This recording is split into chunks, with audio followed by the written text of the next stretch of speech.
Driving licence ടെസ്റ്റിൽ വീണ്ടും പരിഷ്കാരം. ഡ്രൈവിംഗ് ലൈസൻസ് ടെസ്റ്റ് നടപടികളിൽ വീണ്ടും ഭേദഗതിയുമായി മോട്ടോർ വാഹന വകുപ്പ്.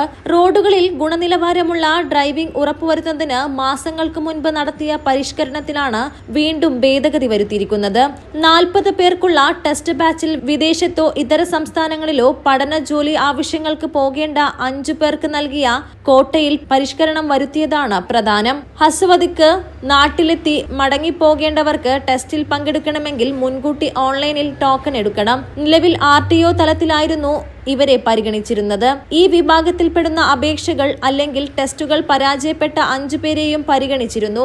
സീനിയോറിറ്റി കൃത്യമായി പരിഗണിച്ച് മാത്രമേ ഇനി റീടെസ്റ്റിന് അനുമതി നൽകുകയുള്ളൂ.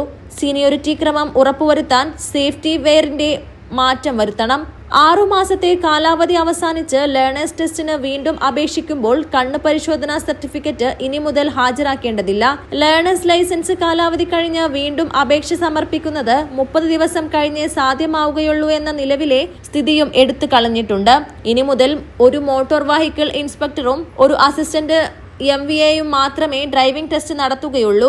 മറ്റ് MVAകളും ഉണ്ടെങ്കിലും ഫിറ്റ്നസ് ടെസ്റ്റുകളും പരിശോധനയും നടത്തും. 2 MVAമാർ ഉണ്ടായിരുന്ന RDO, സബ് RTO ഓഫീസുകളിൽ 2 ബാച്ചായി ഡ്രൈവിംഗ് ടെസ്റ്റ് നടത്തുന്നതിനാണ് വിരാമമായത്. ഡ്രൈവിംഗ് ടെസ്റ്റിനു ശേഷം എല്ലാ ദിവസവും വാഹനങ്ങളുടെ ഫിറ്റ്നസ് ടെസ്റ്റ് കൂടി നടത്തണം. ഒരു MVAയും ഒരു AMVAയും മാത്രമുള്ള ഓഫീസുകളിൽ തിങ്കൾ, ചൊവ്വ, വ്യാഴം, വെള്ളി ദിവസങ്ങളിലെ ഡ്രൈവിംഗ് ടെസ്റ്റ് നടത്തൂ. ബുധൻ, പൊതു അവധിയില്ലാത്ത ശനി ദിവസങ്ങളിലാകും fitness test. News desk, Malabar.